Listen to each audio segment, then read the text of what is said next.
Pernah dengar nggak soal mata uang kripto yang bisa kita dapetin langsung dari ponsel, tanpa perlu alat-alat yang mahal gitu? Nah, hari ini kita bakal kupas tuntas soal Pi Network, sebuah proyek yang tujuannya ya itu, bikin kripto jadi bisa diakses oleh siapa aja. Kalau Anda pernah ngerasa dunia kripto kayak Bitcoin itu, aduh kok rumit banget ya, mahal, susah buat mulai, tenang, Anda nggak sendirian. Banyak banget yang ngerasa gitu. Justru, masalah inilah yang coba dipecahkan sama Pi Network. Oke, ini dia peta jalan kita buat hari ini.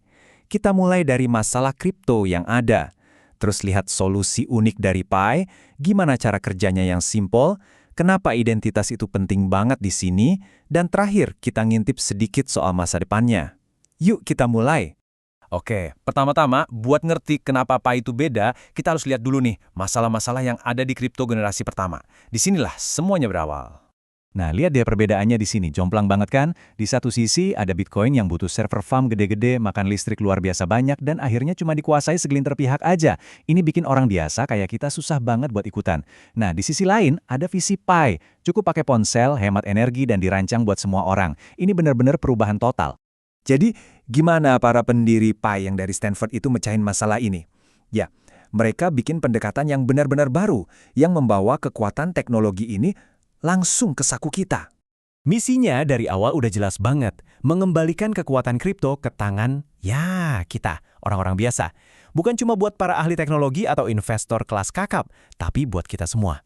Dan ini yang paling penting, mereka benar-benar membuang penghalang utamanya, uang. Anda nggak perlu beli komputer canggih atau keluar modal buat mulai. Cukup pakai ponsel yang udah Anda punya sekarang. Sesimpel itu. Oke, kita lanjut ya. Terus, gimana cara kerjanya? Gimana bisa kita menambang di ponsel, tapi baterai nggak boros, kuota juga aman? Ini pertanyaan kuncinya. Jadi gini, kata menambang di Pi itu artinya beda. Lupakan soal ponsel Anda kerja keras mecahin teka-teki matematika yang rumit. Bukan itu. Anggap aja ini kayak Anda check-in setiap hari buat ngebuktiin, hey, saya ini manusia asli, bukan robot. Kontribusi simple inilah yang bantu jaga keamanan jaringan. Dan sebagai imbalannya, Anda dapat Pi. Jadi ini lebih soal kontribusi sosial, bukan soal kekuatan komputasi.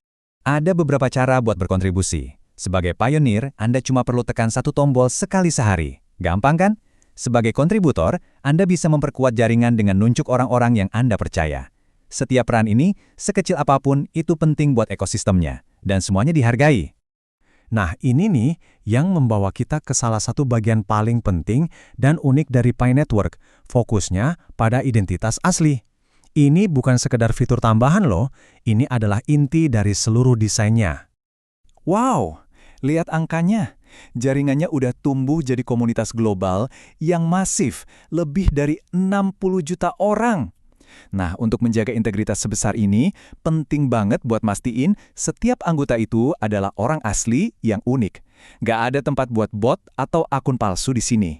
Jadi, kenapa sih harus ada verifikasi identitas atau yang biasa disebut KYC ini? Kenapa ini penting banget? Ternyata ini bukan cuma soal aturan, tapi jauh lebih dalam dari itu. Jadi begini, anggap aja KYC ini kayak pondasi sebuah gedung pencakar langit. Tanpa pondasi yang kuat, gedungnya bakal roboh. KYC ini memastikan satu orang cuma punya satu akun, jadi distribusinya adil. Ini juga membangun jaringan yang bisa dipercaya, yang nantinya siap buat terhubung dengan ekonomi di dunia nyata. Semua ini nggak akan mungkin tanpa pondasi KYC yang kokoh. Nah, kutipan dari salah satu pendirinya ini benar-benar ngegambarin visi jangka panjangnya. Identitas yang terverifikasi itu ibarat jembatan yang nyambungin dunia digitalnya kripto ke ekonomi kita sehari-hari. Ini membawa kita ke tujuan akhirnya. Jadi ngumpulin Pi itu bukan cuma buat koleksi koin digital aja. Tujuannya adalah buat ngebangun sesuatu yang jauh lebih besar. Sesuatu yang punya kegunaan nyata. Visinya itu buat menciptakan semacam ekonomi digital raksasa yang dimiliki dan dioperasikan oleh penggunanya. Coba bayangin, Anda bisa pakai Pi buat beli barang di marketplace, bayar jasa, atau buat hal-hal lain di dalam ekosistemnya sendiri. Semuanya dibangun di atas 4 pilar ini. Tapi coba deh perhatiin pilar kedua, utilitas. Ini kuncinya. Fokusnya bukan cuma di koinnya, tapi di aplikasi dan kegunaan nyata yang bisa memecahkan masalah kita sehari-hari. Inilah yang nantinya bakal ngasih nilai ke Pi itu sendiri. Jadi, pertanyaan besarnya, bisakah Pi benar-benar menjadi mata uang digital untuk semua orang?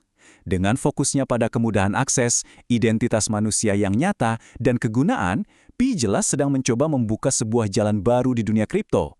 Ini adalah sebuah eksperimen sosial dan teknologi yang besar, dan cuma waktu yang bisa menjawab kemana jalan ini akan membawa kita semua. Perjalanannya baru saja dimulai.